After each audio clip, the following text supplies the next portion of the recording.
Hi there, my name's Caroline Kavanagh and I'm an anxiety specialist that works a lot with people one-to-one to help them with anxiety. But I also love sharing that information with wider audiences as a public speaker. And today I'd love to talk about panic attacks. Now this is the second video that I've done on panic attacks. The first one, which is available on my YouTube channel, is all about what you do if you come across someone else having a panic attack, because often it can be really frustrating and in fact really scary yourself if you see someone having a panic attack and you don't know what to do. But today I'd love to talk about what to do if you are the one having a panic attack. So before we go any further, let's just clarify what exactly is a panic attack. And it's purely an exaggerated fear response, but it's very, very real. And in that exaggerated state, the conscious mind, which is the logical, rational part of you, is just totally bypassed. And you go into something that we often refer to as the fight or flight mode. This is purely when you're talking about your brain has taken over and gone, I just need to survive this moment. Something has triggered that fight or flight response, and often that trigger is an unexpected one. It can often be just a thought. And it's often not rational at all. But the brain at that point has bypassed the rational part of you and it's running at the subconscious level in that fight or flight mode. A panic attack can last between 5 and 20 minutes, often peaking about 10 minutes and then fading away. And in that fight or flight mode, a number of things are already happening physiologically. Huge amount of adrenaline is pumping around the system, which is making a lot of other things like having a logical conversation absolutely irrelevant. So here are 5 things that I would love to share with you that you can think about. And it's not about finding the one that works with you. Have 5 in your toolkit and then you can pull out the one that may seem most relevant to you at the time, or if one doesn't work, you've got another one to go to. And the first one is just very simply breathing. Now it may sound blinking obvious, of course I'm breathing, but the breathing that we do naturally is called parasympathetic breathing. It's like the part of the breathing that we don't consciously have aware of. So up until when I said that a few seconds ago, you weren't aware of your breathing now, but now you probably are. When you go into this fight or flight mode, it switches into what's called the sympathetic nervous system. And that's the brain going, saber-toothed tiger, get yourself out of here, panic, get ready. But we have this kind of like manual switch that can switch it back into parasympathetic breathing. And that's by taking control of the breath rather than allowing it to do what it wants. There are huge amounts of breathing techniques out there. So I encourage you to find one that works for you. The one I love doing, and the one I teach to all of my clients, is purely to control each out breath. So one of the ones I'm familiar with, it's like breathe in for 6, hold for 6, out for 6, whoa, what a faff. And you're not going to be in that mode when you're in that panic attack. So it's purely about controlling each out breath. Every time you breathe out, take conscious control and just breathe out for longer. And it's a bit like if you imagine how you might blow on a candle flame. Not quite blowing it out, just making it flicker. So it's just a very gradual, but you keep going. And then you get to the point where you can't do anything but breathe in. But what tends to happen is when you breathe in, again, you breathe out for longer. So all the time you are taking conscious control back of your breathing, switching it back into parasympathetic operation, which is meaning, again, the subconscious mind is starting to recognize that perhaps we're not at critical risk of survival here. The second tool is about your thoughts. So often in that panic state thoughts, panic state, God, it'd be good if I could say it, wouldn't it? Panic attack. Your thoughts are running wild.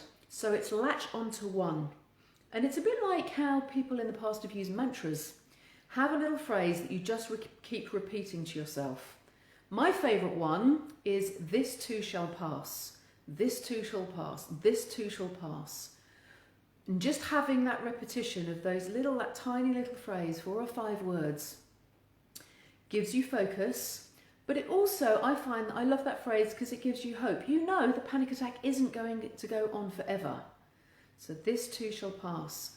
You may like to say something like, I'll be okay, I'll be okay. Find a little sentence that works for you and just keep repeating it, because again, you're distracting yourself, giving your conscious attention focus, kind of waking it up. Say, come on, focus on these words, but it's just a little word. Total control of your conscious mind is not going to happen at that point. Make it little, like your breathing, like a short mantra or sentence. Number 3 is to focus on a physical object. Again, it's directing just one of your senses into something very small. A great thing to focus on is your hand. Notice what your nails look like. Be aware of, in my case, lots of wrinkles on the skin. Rings, what do they look like? Just have complete and utter control of your hand. If you've got something like an item of clothing on that's got a very vibrant pattern on, even if it hasn't, concentrate on it. Take all of that attention. You're starting to wake up the conscious mind, noticing things. It's starting to take your attention away from the panic attack. 4th thing to do, and this is more and more as the panic attack is starting to abate, is counting backwards.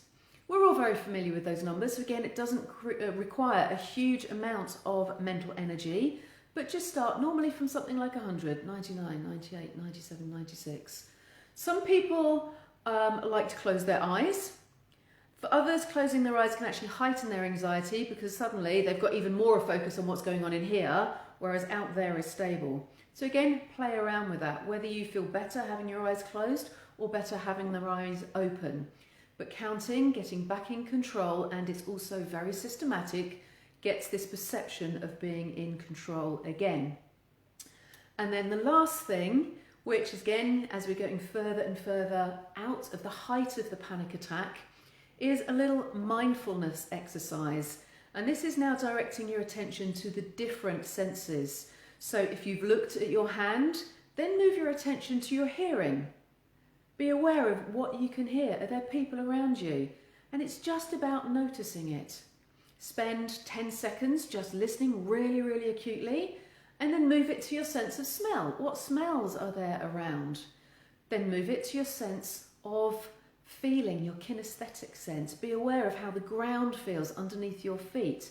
You may like even to hold your own hand. Be aware, as I do that, I can feel warmth between my 2 hands. All of the time, you're redirecting your attention, getting this part of the brain back in operation where before, in the height of the panic attack, it was bypassed. Once you're out of that panic attack, be aware that you are going to likely feel very, very tired. Please just be kind to yourself. It's okay. Take yourself off somewhere quiet. Allow yourself time to recover. And perhaps as you start to make that recovery, having something that's a little bit sweeter to put a bit of energy back in your system to give you a little bit more of a boost while your body readjusts itself. There are a lot more resources on anxiety, including 10 things to do to help people who struggle with anxiety. And that website is carolinecavanagh.co.uk, very easy one to remember. So hop over to the resources page, there's lots of stuff on there.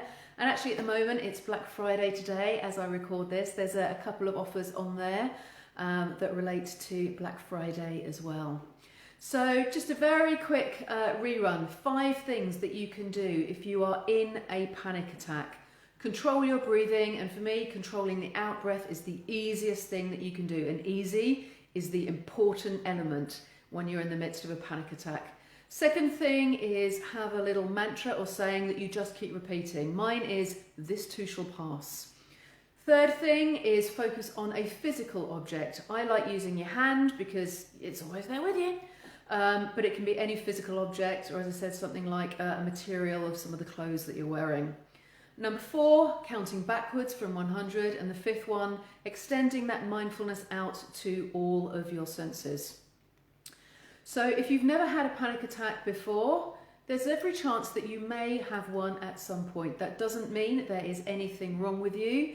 Generally, 85% will have 1 or 2 panic attacks at some point in their life. It's nothing to be scared of, it's just your brain flipping something and adding 2 and 2 together and coming up with 496. If you have one, doesn't mean you're most likely to have another, but if you do have a number of them, or they are getting worse, getting longer, heightened in intensity, I do encourage you to go and contact your doctor, have a chat, because there may be things that the doctor can help you with also. So please, as I said, this is the second part in 2 videos. The first one is up on the YouTube channel, Caroline Kavanagh, and that talks about what to do if you come across someone else having them, to give you like that first aid kit, just as if you find someone collapsed on the floor, what are the first 3 things you do? These are 3 things that you can do with someone mid-panic attack to help them. So thank you very much for watching. I appreciate you taking the time to do this. And hopefully, if we all work together and learn more of these tools and techniques around anxiety, we can start to make the world a slightly less anxious place. And on that note, bye-bye for now.